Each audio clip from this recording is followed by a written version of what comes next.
Hello everyone, hope you all are doing good. Welcome back to Learnify. आज हम book review करने जा रहे हैं और जो बुक हमने चूज़ की है वो है why nations fail the origins of power prosperity and party. इस बुक को दो ऑथर्स ने लिखा है, Daron Acemoglu and James Robinson ने।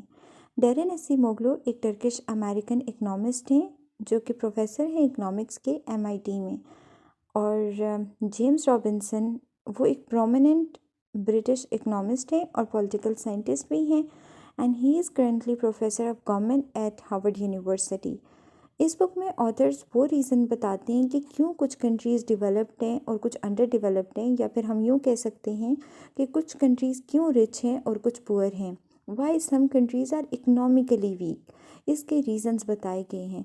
Over the period of time, different theories have been presented by different authors, different philosophers about the issue कि क्यों कुछ nations जो हैं वो developed हैं और कुछ जो है वो अंडर डेवलप्ड हैं या पुअर हैं। तो ऑथर्स इस बुक में सबसे पहले तीन थेरीज़ की बात करते हैं या तीन हाइपोथेसिस की बात करते हैं। पहला हाइपोथेसिस है geography hypothesis. Geography hypothesis Montesquieu की क्लाइमेट थ्योरी को बेस बनाकर किया गया है। मोंटेस्क्यू 18th सेंचुरी के एक बहुत फेमस पॉलिटिकल फिलोसोफर गुजरे हैं। तो मोंटेस्क्यू का ये कहना था कि जो ट्रॉपिकल एरियाज़ के लोग हैं वहाँ पे क्योंकि गर्मी पड़ती है तो वो बहुत लेज़ी होते हैं, वो हार्ड वर्किंग नहीं होते, वो इनोवेशन को सपोर्ट नहीं करते, टेक्नोलॉजी को सपोर्ट नहीं करते हैं। और मोंटेस्क्यू ने कंपेयर किया है ट्रॉपिकल एरियाज़ के लोगों के साथ टेम्परेट एरियाज़ के लोगों को। वो कहते हैं यहाँ पे कोल्ड एरियाज़ हैं, ये ठंड पड़ती है तो ये लोग बड़े पार्टिसिपेटिव होते हैं, हार्ड वर्किंग होते हैं, इनोवेशन को इनकरेज करते हैं, टेक्नोलॉजी को अडॉप्ट करते हैं, तो रिजल्टेंटली ये जो एरियाज़ के लोग होते हैं वो रिच हैं।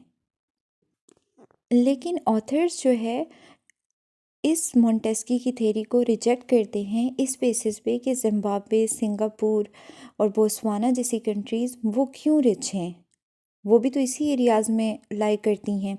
और फिर ऑथर ने दो केस स्टडीज़ दी हैं, एक north Korea and south Korea की, एक ईस्ट और वेस्ट जर्मनी की। नॉर्थ कोरिया और साउथ कोरिया में ऑथर ये कहता है कि ये दोनों कंट्रीज़, इनका सेम क्लाइमेट है, सेम वेदर है, लेकिन एक कंट्री नॉर्थ कोरिया जो कि अंडर डेवलप्ड है और south Korea technologically, economically, development wise देखा जाए तो वो नॉर्थ कोरिया से काफ़ी आगे है। और सेकेंडली ऑथर जर्मनी के बारे में भी यही बात करते हैं कि दोनों नेबरिंग कंट्रीज़ हैं, सेम ज्योग्राफी है, सेम वेदर है, सेम क्लाइमेट है, लेकिन दोनों के लोगों के बिहेवियर में, ट्रेंड्स में, प्रायोरिटीज़ लोगों की, उनके सक्सेस रेट वगैरह उसमें दोनों डिफरेंट हैं। तो आप क्लाइमेट और ज्योग्राफी की बेसिस पे ये नहीं बता सकते कि कौन सी कंट्री रिच है और कौन सी कंट्री पुअर है, या हम ये कह सकते हैं कि ज्योग्राफी एक फैक्टर है, ऐसा फैक्टर नहीं है जिसकी बेसिस पे हम बोल सकें कि ये नेशन के फेलियर या फिर सक्सेस में रोल प्ले करता है। दूसरा हाइपोथेसिस जो बताया गया है वो है कल्चरल हाइपोथेसिस। कल्चरल हाइपोथेसिस में ये कहा जाता है कि कुछ कंट्रीज़ होती है जिनका कल्चर बड़ा रिजिड होता है, ऑर्थोडॉक्स होता है, और वो कल्चर ही हर्डल होता है उस नेशन की सक्सेस में। जैसे कुछ अफ्रीकन कंट्रीज़ हैं, लेटिन अमेरिकन कंट्रीज़ हैं, वहाँ के लोग, अफ्रीकन कंट्रीज़ का ये समझा जाता है कि वहाँ पे अच्छी वर्क एथिक्स नहीं होती, वो लोग विच क्राफ्ट्स पे बड़ा बिलीव करते हैं कि जादू टोने पे, और वो वेस्टर्न जो टेक्नोलॉजी होती है उसको भी एक्सेप्ट नहीं करते, सुपरस्टिशियस पे बहुत ज़्यादा बिलीव करते हैं। तो रिजल्टेंटली वो कंट्रीज़ क्या रह जाती हैं जिनका कल्चर ऐसा होता है, ऑर्थोडॉक्स रिजिड होता है, तो वो पुअर रह जाती हैं। लेकिन इस बुक के दोनों ऑथर्स कल्चरल हाइपोथेसिस को भी रिजेक्ट करते हैं और कहते हैं कि कल्चर डिफाइन नहीं करता एक नेशन की सक्सेस या फेलियर को।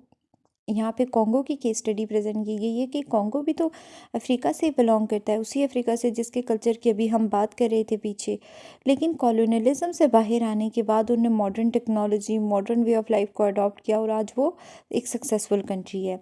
सिमिलरली नॉर्थ कोरिया और साउथ कोरिया का भी कल्चर सेम है, लेकिन डेवलपमेंट वाइज देखा जाए तो both countries are pull apart. और पाकिस्तान और इंडिया की बात की जाए तो दोनों कंट्रीज़ का कल्चर भी सिमिलर है, क्लाइमेट और वेदर भी समहाउ सिमिलर ही है, लेकिन देखा जाए तो इंडिया दुनिया की टॉप इकोनॉमीज़ में कंसिडर किया जाता है आज, और पाकिस्तान इकोनॉमिक क्राइसिस में जा रहा है। तो हम ये नहीं कह सकते कि आपकी ज्योग्राफी या फिर आपका कल्चर डिफाइन करता है फेट ऑफ योर नेशन। कुछ और फैक्टर्स होते हैं जो एक नेशन की सक्सेस और फेलियर में रोल प्ले करते हैं, वो फैक्टर्स आपकी ज्योग्राफी और कल्चर नहीं हैं। जो थर्ड हाइपोथेसिस डिस्कस किया गया है वो इस बुक में, वो है इग्नोरेंस हाइपोथेसिस। इग्नोरेंस हाइपोथेसिस के में कहते हैं कि आपकी लीडरशिप बहुत इंपॉर्टेंट रोल प्ले करती है। जहाँ पे विजनरी लीडरशिप होती है वो कंट्रीज़ सक्सेसफुल होती हैं, वो डेवलपमेंट की तरफ जाती हैं। और वर्ल्ड इनइक्वालिटी इसलिए एग्जिस्ट करती है कि जो हमारे रूलर्स हैं उनको ये नहीं पता होता किस तरह से एक पुअर कंट्री को रिच बनाना है। वो जो मार्केट फेलियर्स होते हैं, हमारे जो इकोनॉमिस्ट होते हैं या पॉलिसी मेकर्स होते हैं, उनको नहीं पता होता कि how to get rid of them. और वो हमेशा क्या करते हैं, गलत पॉलिसीज़ बनाते रहे पास्ट में। यहाँ पे एक एग्जांपल दी गई है घाना की। घाना एक अफ्रीकन कंट्री है। तो ये कहा जाता है कि घाना ने एक दफ़ा फैक्ट्रीज़ लगाई थी, और वो फैक्ट्रीज़ फार फ्लंग एरियाज़ में लगा दी थी कि इवन फैक्ट्री का वहाँ पे माल पहुँचाने में काफ़ी डिफ़िकल्टी फेस करनी पड़ी थी। और इससे वो प्रॉफिट देती, लेकिन उसने उससे ज़्यादा लॉस देना शुरू कर दिया, जिसकी वजह से इकोनॉमी को बहुत ही ज़्यादा नुकसान हुआ था। लेकिन इसमें हम ये नहीं कह सकते हैं कि लीडर्स को पता नहीं था या फिर उन्होंने गलत पॉलिसीज़ बनाई, या लीडर्स इलिटरेट थे, या वो निकम्मे थे, या वो जाहिल थे। बल्कि इसमें लीडर्स के कभी कभार वेस्टेड इंटरेस्ट होते हैं। उस टाइम घाना में क्या वेस्टेड इंटरेस्ट थे, क्योंकि वो पॉलिटिकल सपोर्ट गेन करना चाहते थे उस एरिया के लोगों की। और दूसरा क्या होता है, कभी कभार ऐसा भी होता है, कुछ मजबूरियाँ होती हैं जिनकी बेसिस पे ऐसे डिसीजंस लिए जाते हैं। सो इन शॉर्ट हम ये कह सकते हैं, ऑथर्स ये कहते हैं कि ना ही आपकी लीडरशिप, ना आपका कल्चर, वेदर या ज्योग्राफी ये डिसाइड नहीं करते हैं कि एक नेशन सक्सेस की तरफ जाएगी या फेलियर की तरफ जाएगी, या इस वजह से इकोनॉमिकली नेशंस वीक नहीं होती हैं। बल्कि एक नेशन का फेट कौन सी चीज़ डिसाइड करती है, वो आपके इंस्टीट्यूशंस डिसाइड करते हैं। और ये आपके इंस्टीट्यूशंस ही होते हैं जो या तो आपकी सक्सेस या आपके फेलियर का बाइस बनते हैं। तो इन इंस्टीट्यूशंस को समझने के लिए हम north Korea and south Korea की केस स्टडी पढ़ते हैं। उससे हमें पता चल जाएगा किस तरह से ये इंस्टीट्यूशन फॉर्म होते हैं, किस तरह से ये काम करते हैं। तो north Korea and south Korea कब डिवाइड हो गए थे, कब सेपरेट हुए थे? 1950s में। और उसके बाद south Korea was administered by USA, north Korea was administered by Russia. यहाँ पे एक छोटी सी स्टोरी बताइए कि दो भाई थे, 1950s में सेपरेट हुए हैं, और जब वो मिलते हैं पूरे 50 साल बाद, लाइक 2000 में, तो उनकी लाइफ टोटली डिफरेंट थी। नॉर्थ कोरिया का जो भाई था, तो उसके पास सेलफोन नहीं था, कार नहीं थी, गैजेट्स नहीं थे, वो ऐसी लाइफ जी रहा था जैसे सब सहारन अफ्रीकन कंट्रीज़ के लोग जीते हैं। लेकिन दूसरी तरफ अगर हम साउथ कोरिया वाले भाई की बात करें, तो उसका स्टैंडर्ड ऑफ लिविंग बहुत ज़्यादा हाई था, जैसा कि स्पेन और पुर्तगाल के लोगों का होता है। तो सवाल ये पैदा होता है कि महज 50 साल में ऐसा क्या चेंज आ गया कि एक कंट्री बहुत बैकवर्ड रह गई और एक बहुत ही ज़्यादा एडवांस हो गई। तो ये इस चीज़ का आंसर है कि इंस्टीट्यूशन, नेचर ऑफ इंस्टीट्यूशंस। तो साउथ कोरिया ने नॉर्थ कोरिया से सेपरेट होने के बाद उसके जितने भी इकोनॉमिक इंस्टीट्यूशन थे, जो पॉलिटिकल इंस्टीट्यूशन थे, वो एजुकेटेड लोगों ने शेप किए थे। हार्वर्ड और प्रिंसटन के एजुकेटेड लोग थे, उन्होंने यूएसए की हेल्प से ये इंस्टीट्यूशंस बनाए थे। और इंस्टीट्यूशंस ऐसे बनाए थे कि जो इनकरेज कर रहे थे इन्वेस्टमेंट को, ट्रेड को इनकरेज कर रहे थे, फ्री मार्केट इकोनॉमी को इनकरेज कर रहे थे। उसके अलावा पॉलिटिशियंस जो थे वहाँ के, वो एजुकेशन में इन्वेस्ट कर रहे थे, लिटरेसी रेट बढ़ रहा था। और फिर जो उनकी एजुकेटेड पॉपुलेशन निकल रही थी कॉलेजेस यूनिवर्सिटीज़ से, उसको उससे फिर दोबारा से वो एडवांटेज लेते थे। उसके अलावा वो एक्सपोर्ट और इंपोर्ट्स पे बहुत ज़्यादा फोकस कर रहे थे, टेक्नोलॉजी को ट्रांसफ़र कर रहे थे, न्यू बिजनेसेस के लिए वो इनकरेज कर रहे थे लोगों को कि एंटरप्रेन्योरशिप की तरफ जा रहे थे। उसके अलावा उन्होंने प्रॉपर्टी राइट्स दे दिए थे, और रिसर्च एंड डेवलपमेंट पे इन्वेस्टमेंट हो रही थी, उसको इनकरेज किया जा रहा था। और इसी वजह से साउथ कोरिया आज बहुत बड़ी बड़ी टेक्नोलॉजी की जो कंपनीज़ हैं उनका मालिक है, जैसे सैमसंग हो गया, हुंडई हो गया। लेकिन जो नॉर्थ कोरिया है वो टोटली पीछे है, क्योंकि नॉर्थ कोरिया में अथॉरिटेरियन रूल आ गया था। वहाँ पे कोई फ्री मार्केट इकोनॉमी ही नहीं थी, वहाँ पे ट्रेड को इनकरेज नहीं किया जाता था, लोगों को उनके राइट्स नहीं दिए जाते थे, एजुकेशन पे कोई फोकस ही नहीं था। वहाँ पे एक नैरो एलीट ऊपर बैठी हुई थी, और वो नैरो एलीट क्या कर रही थी, वो रिसोर्सेज एक्सट्रैक्ट करती थी at the expenses of poor people. तो साउथ कोरिया की जो सक्सेस है उसके पीछे उसके इंक्लूसिव इंस्टीट्यूशन थे, और जो नॉर्थ कोरिया है उसकी बैकवर्डनेस के पीछे एक्सट्रैक्टिव इंस्टीट्यूशंस थे। अब देखते हैं कि इंक्लूसिव इंस्टीट्यूशंस कौन से होते हैं और एक्सक्लूसिव इंस्टीट्यूशंस कौन से होते हैं। इंक्लूसिव इकोनॉमिक इंस्टीट्यूशंस वो इंस्टीट्यूशंस होते हैं जो कि एक इंक्लूसिव एनवायरनमेंट क्रिएट करते हैं, जो कि हर किसी को इंक्लूड करते हैं, जहाँ पे विल एंड से लोगों की जो होती है उसको इंक्लूड किया जाता है, लोगों को फ्रीडम दी जाती है, वहाँ पे फ्री मार्केट्स क्रिएट की जाती हैं, फ्रीडम होती है इनोवेशन में, टेक्नोलॉजी को इनकरेज किया जाता है, एजुकेशन पे फोकस किया जाता है, और एक लेवल प्लेइंग फील्ड प्रोवाइड किया जाता है जहाँ पे लोगों को अपॉर्चुनिटी दी जाती है कि वो क्या करें, कि वो अपने टैलेंट को यूज़ करें। तो फिर रिजल्टेंटली क्या होता है, Bill Gates, Thomas Alva Edison और आइंस्टाइन जैसे लोग प्रोड्यूस होते हैं। पाकिस्तान जैसी कंट्री में हो सकता है बहुत सारे बिल गेट्स पैदा हुए हों, लेकिन वो एक गरीब पैदा होते हैं और गरीब ही मर जाते हैं, क्योंकि हमारे जो इंस्टीट्यूशंस हैं वो इंक्लूसिव इंस्टीट्यूशंस नहीं हैं, वो एक्सट्रैक्टिव इंस्टीट्यूशंस हैं। तो और वहाँ पे वो फिर इनकरेज नहीं करते हैं एक्सट्रैक्टिव इंस्टीट्यूशंस। क्यों क्यों नहीं इनकरेज करते? क्योंकि वहाँ पे क्या होता है, एक नैरो एलीट बैठी होती है ऊपर, वो उस एलीट के इंटरेस्ट को देखते हैं। वहाँ पे जो मासेस होती हैं उनको यूटिलाइज किया जाता है ताकि वो उनकी उस इंटरेस्ट को पूरा करें। प्राइवेट प्रॉपर्टी बैन होती है, वहाँ पे lack of freedom of innovation होती है, वहाँ पे टेक्नोलॉजी को और टेक्नोलॉजी पे इन्वेस्टमेंट नहीं की जाती है। तो जहाँ पे भी एक्सट्रैक्टिव इंस्टीट्यूशंस होते हैं वहाँ पे कभी भी उस तरह से कंट्री जो होती है एक्सट्रैक्टिव इंस्टीट्यूशन के साथ सक्सेस नहीं कर सकती है, सक्सेसफुल नहीं होती है। हाँ, extractive institution for a time being वो आपको सक्सेस की तरफ लेके जाते हैं, लेकिन लॉन्ग रन में वो सक्सेस जो होती है वो टेम्परेरी होती है, लॉन्ग रन में नहीं हो सकती। फॉर एग्जांपल डिक्टेटरशिप आ जाती है, अथॉरिटेरियन रूल आ जाता है, तो उसके अंडर थोड़े टाइम के लिए वो होता है, थोड़े टाइम के लिए ग्रोथ होती है, लेकिन उसके बाद क्या होता है, वो ग्रोथ ख़त्म हो जाती है क्योंकि वो परमानेंट नहीं होती है। यहाँ पे एक केस स्टडी दी गई है, मेक्सिको का सिटी है, उसका हाफ पार्ट जो है वो मेक्सिको में जाता है और हाफ यूएस में जाता है। जो यूएसए वाली साइड है वहाँ पे लाइफ एक्सपेक्टेंसी बहुत ज़्यादा है, वहाँ पे इलिटरेसी जो है वो कम है, अर्निंग लोगों की वो ज़्यादा है। लेकिन जो मेक्सिको वाली साइड है वहाँ पे क्या होता है कि वहाँ पे लाइफ एक्सपेक्टेंसी लो है, वहाँ पे लिटरेसी बहुत ज़्यादा हाई है, इलिटरेसी बहुत ज़्यादा हाई है, और वहाँ पे अर्निंग लोगों की बहुत कम है। ये क्यों होता है? क्योंकि इंक्लूसिव इकोनॉमिक इंस्टीट्यूशंस वहाँ पे नहीं है, इस वजह से ये हो रहा है वहाँ पे। तो इससे ये साबित होता है कि जो इंक्लूसिव इकोनॉमिक इंस्टीट्यूशंस होते हैं और इंक्लूसिव पॉलिटिकल इंस्टीट्यूशंस होते हैं वो एक कंट्री को प्रोग्रेस की तरफ लेके जाते हैं, उसकी वजह से एक कंट्री प्रोग्रेस करती है। लेकिन ऑथर का ये भी मानना है कि जो इंक्लूसिव इकोनॉमिक इंस्टीट्यूशंस होते हैं उनको स्ट्रेंथन करने के लिए, डेवलप करने के लिए, फ्लरिश करने के लिए एक फोर्स की ज़रूरत होती है, और वो है inclusive political institution. Inclusive economic institutions and inclusive political institutions both goes hand on hand.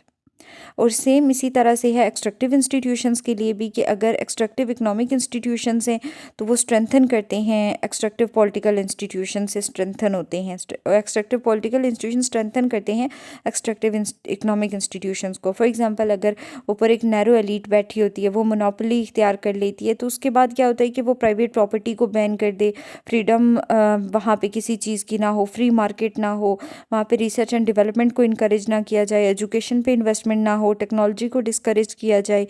तो ये क्या होता है, और फिर क्या करें, मासेस से रिसोर्सेज को एक्सट्रैक्ट करके खुद अपने फेवर के लिए यूज़ करें, तो फिर वो वाली कंट्रीज़ कभी भी प्रॉस्पर नहीं करती हैं, कभी भी प्रोग्रेस की तरफ नहीं जाती हैं, वो हमेशा फिर पॉवर्टी में ही रहती हैं, और रिजल्टेंटली क्या होता है कि वो पुअर कंट्रीज़ बन जाती हैं या फिर अंडर डेवलप्ड कंट्रीज़ बन जाती हैं।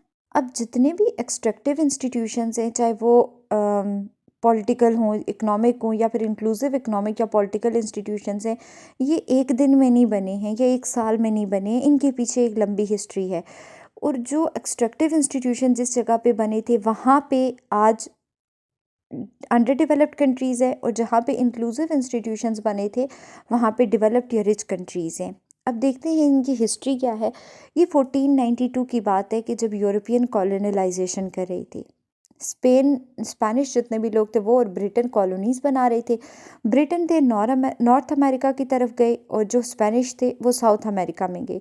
स्पेनिश जितने भी लोग थे उन्हें जाकर साउथ अमेरिका में कॉलोनीज़ बनाना स्टार्ट कर दी, वहाँ के लोगों को स्लेव बनाने की कोशिश की ताकि वहाँ से जितने भी रिसोर्सेज हैं उनको एक्सट्रैक्ट करके अपनी कंट्री में भेजें। लेकिन वहाँ के लोग उस time hunting and gathering era चल रहा था, तो वहाँ के लोगों को कंट्रोल करना बहुत ज़्यादा मुश्किल था। तो स्पेनिश ने क्या किया कि उन्होंने जब रियलाइज़ किया कि यहाँ पे इन लोगों को, साउथ अमेरिका के लोगों को हम कंट्रोल नहीं कर सकते हैं, तो वो उस टाइम चले गए नॉर्थ अमेरिका की तरफ, जो कि प्रेजेंट डे मेक्सिको है। वहाँ पे ब्रिटेन तो ऑलरेडी पहले से ही मौजूद थे। तो वहाँ पे क्या किया, स्पेनिश ने जाकर एक ट्राइब था वहाँ के लोगों को मारा, वहाँ की प्रिंसेस से शादियाँ की और उनको स्लेव बना दिया। और वहाँ से इन्होंने क्या किया, रिसोर्सेज एक्सट्रैक्ट करना स्टार्ट कर दिए और इस तरह वहाँ पे एक्सट्रैक्टिव इंस्टीट्यूशंस की बुनियाद रखी गई। दूसरी तरफ ब्रिटेन का भी सेम कॉन्सेप्ट था, वो भी रिसोर्सेज एक्सट्रैक्ट करना चाहते थे, लेकिन उन्होंने जो स्ट्रैटेजी यूज़ की थी स्टार्ट में वो काम नहीं की। उन्होंने भी स्लेव्स बनाने की लोगों को कोशिश की, उनको काम पे लगाया, लेकिन लोग जो थे वो भाग जाते थे। तो ब्रिटेन को एक आइडिया आया कि क्यों ना हम अफ्रीका से स्लेव्स मंगवाएं यहाँ पे। उन्होंने अफ्रीका से वहाँ से स्लेव्स लाए और उन पे बहुत ही ज़्यादा स्ट्रिक्टनेस रखी और उस साथ ही साथ उसके लिए कुछ रूल्स भी बना दिए कि कोई भी स्लेव ट्रेड नहीं कर सकता, शादियाँ नहीं कर सकता, भाग नहीं सकता। अगर वो ये तीनों काम करेगा तो उसको सजाए मौत दी जाएगी। अब स्लेव्स आते तो थे अफ्रीका से, लेकिन फिर भी उनको कंट्रोल करना चाहा था ब्रिटेन ने, लेकिन वो कंट्रोल नहीं हो पाते थे और वो भाग जाते थे मौका देख के। तो ब्रिटेन को समझ आ गया था कि ये कंट्रोल करने वाला आइडिया यहाँ पे काम नहीं करने वाला है। तो उन्होंने क्या काम किया, उन्होंने अपनी स्ट्रैटेजी चेंज कर दी और उन्होंने क्या किया, इंसेंटिव्स देना शुरू कर दिए स्लेव्स को और कहा कि आप अगर ये स्पेसिफिक टाइम के लिए हमारे पास काम करेंगे तो हम आपको ज़मीन देंगे, फिर आप अपनी ट्रेड करते रहना। तो स्लेव्स ने भी ब्रिटेन के साथ कॉपरेट किया और कॉपरेट करने के बाद, जैसे ऑथर कहते हैं कि फिर यहाँ पे इंक्लूसिव इंस्टीट्यूशंस इस्टेब्लिश हो गए थे, क्योंकि ब्रिटेन ने क्या किया था कि स्लेव्स को भी ट्रेड में इंक्लूड किया था, इनोवेशन में उन्होंने उनको इंक्लूड किया था। तो ऑथर ये कहते हैं कि आज अमेरिका इसलिए सक्सेसफुल है क्योंकि वो ये वही जगह है जहाँ पे इंक्लूसिव इंस्टीट्यूशंस की बुनियाद रखी गई थी, और मेक्सिको इसलिए बैकवर्ड है क्योंकि वहाँ पे एक्सट्रैक्टिव इंस्टीट्यूशन इस्टेब्लिश हुए थे, तो इसीलिए मैक्सिकन पुअर हैं। इसी तरह ऑथर ने एग्जाम्पल दी है दो बिलियनियर की, एक यूएस के बिल गेट्स की और एक मेक्सिको के कैरोलोस स्लिम की। वो ये ऑथर ये कहते हैं कि बिल गेट्स क्योंकि इंक्लूसिव इकोनॉमिक इंस्टीट्यूशन के अंडर था और वहाँ पे उनकी कंट्री में इंक्लूसिव पॉलिटिकल इंस्टीट्यूशन भी थे, तो उसने अर्न किया इंक्लूसिव इकोनॉमिक इंस्टीट्यूशन के अंडर और अपने साथ साथ अपनी कंट्री को, अपने लोगों को भी इसमें इन्वॉल्व किया और उनको भी रिच बनाया। लेकिन कैरोलिन स्लिम जो था उसने एक्सट्रैक्टिव इंस्टीट्यूशंस को यूज़ किया, कंट्री उसकी पुअर से पुअर होती जा रही है, उनका जीडीपी गिर रहा है, लेकिन ख़ुद को वो रिच से रिच करता जा रहा है। तो ये जो इंस्टीट्यूशंस हैं ये एक बहुत ज़्यादा रोल प्ले करते हैं। अगर कोई बंदा इंक्लूसिव इकोनॉमिक इंस्टीट्यूशन के अंडर काम करता है तो वो अपने साथ अपनी कंट्री को भी, अपनी कंट्री की इकोनॉमी को भी प्रॉस्पर करता है। इसके अलावा ऑथर ये कहते हैं कि जो इंडस्ट्रियल रेवोल्यूशन है वो भी इंक्लूसिव इकोनॉमिक इंस्टीट्यूशन का ही एक रिज़ल्ट है। कहते हैं कि ग्लोरियस रेवोल्यूशन से पहले ब्रिटेन में भी एक्सट्रैक्टिव इकोनॉमिक इंस्टीट्यूशन होते थे, कोई इनोवेशन नहीं होती थी, फ्री मार्केट नहीं होती थी। लेकिन ग्लोरियस रेवोल्यूशन के आने के बाद जो किंग था, किंग की पावर्स को ट्रांसफ़र हो गई किसके तरफ, पार्लियामेंट की तरफ, कुछ पावर्स कम हो गई उसकी और लोग स्लोली इनोवेशन की तरफ जाने लगे, लोगों को इनकरेज किया जाने लगा इनोवेशन की तरफ, एजुकेशन की तरफ, और इस तरह क्या हुआ, आहिस्ता आहिस्ता इंडस्ट्रियल रेवोल्यूशन आई। और ऑथर ये कहते हैं कि इंडस्ट्रियल रेवोल्यूशन भी एकदम नहीं आई है, ये एक स्लो प्रोसेस था। पहले किंग की पावर जो थी वो चेंज हुई, पहले ग्लोरियस रेवोल्यूशन आई, फिर किंग्स की पावर कम हुई, फिर उसके बाद कुछ कुछ इंस्टीट्यूशंस डेवलप होना शुरू हुए, and with the passage of time industrial revolution आई जिसने ब्रिटेन की हिस्ट्री को ही चेंज कर दिया था। और ऑथर ये भी कहते हैं कि एक्सट्रैक्टिव इंस्टीट्यूशंस के अंडर भी ग्रोथ होती है, लेकिन वो ग्रोथ टेम्परेरी होती है। फॉर एग्जांपल अथॉरिटेरियन या फिर डिक्टेटोरियल रिजीम्स में कुछ टाइम के लिए ग्रोथ होती है, फिर बाद में क्या होता है, वो ग्रोथ ख़त्म हो जाती है, परमानेंट नहीं होती। तो ऑथर का ये कहना है कि जो रिच नेशंस हैं वो रिच हैं क्योंकि उन्होंने किसी तरीके से डेवलप कर लिए थे इंक्लूसिव इंस्टीट्यूशंस को किसी भी तरह पास्ट 30 ईयर्स में। और जो नेशंस जो होती हैं वो फेल होती हैं बिकॉज़ उनके एक्सट्रैक्टिव इंस्टीट्यूशंस की वजह से, क्योंकि यही इंस्टीट्यूशन एक पुअर कंट्री को पुअर ही रखते हैं और वो उनको कभी भी इकोनॉमिक ग्रोथ के रास्ते पर नहीं आने देते हैं। अब जैसे हम बात करते हैं कंट्रीज़ की, जैसे Africa, Zimbabwe, south America, north Korea, Egypt हो गया, ये सारी कंट्रीज़, इनकी हिस्ट्री डिफरेंट है, इनकी ज्योग्राफी डिफरेंट है, लैंग्वेज डिफरेंट है, कल्चर डिफरेंट है, लीडरशिप इनकी डिफरेंट है, लेकिन ये सारी कंट्रीज़ पुअर हैं। इनमें एक चीज़ सेम है, वो है इनके एक्सट्रैक्टिव इंस्टीट्यूशंस, वो इनके सेम हैं। हर एक कंट्री में जो इंस्टीट्यूशंस इनके बनाए हुए हैं वो एक एलीट ने बनाए हुए हैं, और ये सारे के सारे इंस्टीट्यूशंस एलीट सिस्टम जो होता है इंजॉय कर रहा है वहाँ पे प्रिविलेजेस, वो इनरिच कर रहे हैं अपने आप को at the expense of masses of the people. Solution क्या है? सोल्यूशन ये पॉलिटिकल और इकोनॉमिक फेलियर जितनी भी नेशंस हैं उनका यही है कि वो ट्रांसफॉर्म करें अपने एक्सट्रैक्टिव इंस्टीट्यूशंस को इंक्लूसिव इंस्टीट्यूशंस में। यही एक सोल्यूशन है, क्योंकि ना ही आपकी ज्योग्राफी, ना ही आपका कल्चर, ना ही आपकी लीडरशिप एक नेशन के फेलियर का बाइस है, बल्कि आपके इंस्टीट्यूशंस हैं। जब तक आप अपने इंस्टीट्यूशन को इंक्लूसिव इंस्टीट्यूशंस नहीं बनाएंगे, you can not progress. That's all. And अगर कोई भी क्वेरी है, कोई क्वेश्चन है, तो आप कमेंट बॉक्स में लिख सकते हैं। उसके अलावा अगर आपको वीडियो पसंद आई है तो चैनल को सब्सक्राइब कर दें एंड वीडियो को लाइक कर दें। Thank you.